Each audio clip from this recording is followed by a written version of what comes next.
వీటిలో బ్రేకింగ్ చూస్తున్నాం. తెలంగాణ భవన్లో రేపు మధ్యాహ్నం 2 గంటలకు బీఆర్ఎస్ శాసనసభ పార్లమెంటరీ పార్టీల సమావేశం నిర్వహిస్తున్నారు. పార్టీ అధినేత సీఎం కేసీఆర్ అధ్యక్షతన ఈ సమావేశం జరగనుంది. ఎంపీలు, ఎమ్మెల్యేలు, ఎమ్మెల్సీలు ఈ మీట్ లో పాల్గొనాలని అధినేత సూచించారు. కర్ణాటక ఫలితాలు వెలువడిన తర్వాత తొలిసారి లెజిస్లేటివ్ పార్టీ సమావేశం నిర్వహిస్తున్నారు.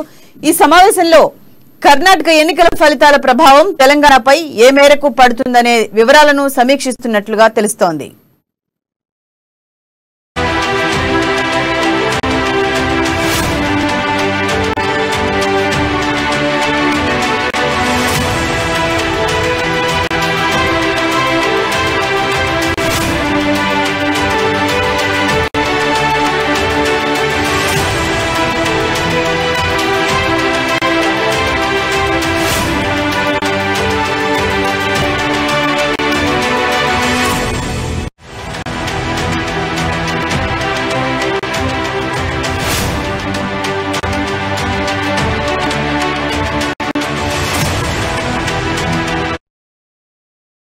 తెలంగాణ భవన్లో రేపు మధ్యాహ్నం 2 గంటలకు బీఆర్ఎస్ శాసనసభ పార్లమెంటరీ పార్టీల సమావేశం నిర్వహిస్తున్నారు.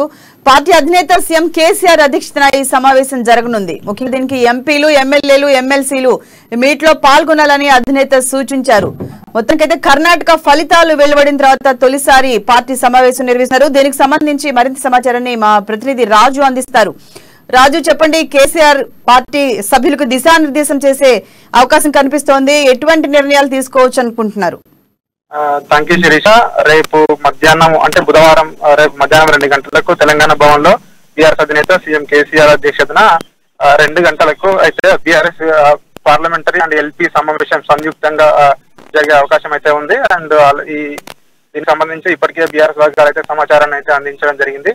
అయితే జూన్ 2వ తారీఖు నుంచి 21వ తారీఖు వరకు నిర్వహించే తెలంగాణ దశాబ్ది ఉత్సవాలపై కూడా ఈ సమావేశాల్లో చర్చించే అవకాశం ఉన్నట్లు కూడా మనకైతే సమాచారం అంతా ఉంది. ఇదే కాకుండా ఇటీవల వెలువడిన కర్ణాటక ఫలితాలపై కూడా ఈ సమావేశంలో చర్చించే అవకాశం ఉంది. బీజేపీ, కాంగ్రెస్ పార్టీల నుంచి వీళ్ళ టీఆర్ఎస్ పార్టీని విమర్శిస్తున్నారు. దీనికి సంబంధించి ఏ విధంగా తిప్పికొట్టాలనే అంశంపై కూడా ప్రధానంగా దీనిపై చర్చించే అవకాశం అయితే ఉంది. అదేవిధంగా కరీంనగర్ లో తెలంగాణ టీఆర్ఎస్ రాష్ట్ర సమితి ఏదైతే తెలంగాణ రాష్ట్ర సమితి కరీంనగర్ లో ఏర్పాటైనాక 2001లో మే 17వ రోజున సింహగర్జన పేరుతో ఒక భారీ బహిరంగ సభ జరిగింది. అంటే మే 17వ తేదీనే ఈ రేపటి మీటింగ్ వీళ్ళైతే తెలంగాణ భవన్ లో నిర్వహించడం జరుగుతుందో దీనికైతే ఒక ప్రాధాన్యత సంతరించుకుందని చెప్పవచ్చు. అదేవిధంగా ఈ నెల 13వ తారీఖున జరిగిన ఉన్నత స్థాయి సమావేశంలో కూడా ఈ తెలంగాణ దశాబ్ది ఉత్సవాలపై కూడా సీఎం కేసీఆర్ అయితే చర్చించడం జరిగింది. అదే విధంగా తెలంగాణ ఈ రాష్ట్ర దశాబ్ది ఉత్సవాలపై ప్రజాప్రతినిధులు ఏ విధంగా ఉండాలి, ఏ విధంగా వాళ్ళ స్పీచ్ ఉండాలి, ప్రత్యేకంగా మన పార్టీకి ఏ విధంగా పేరు రావాలి, ప్రజల్లో ఏ విధంగా తీసుకెళ్లే దానిపై ప్రధానంగా దీనిపై చర్చించే అవకాశం అయితే కనిపిస్తా ఉంది.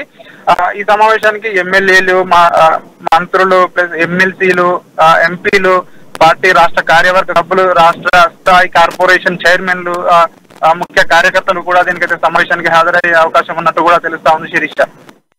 Right, thank you Raju.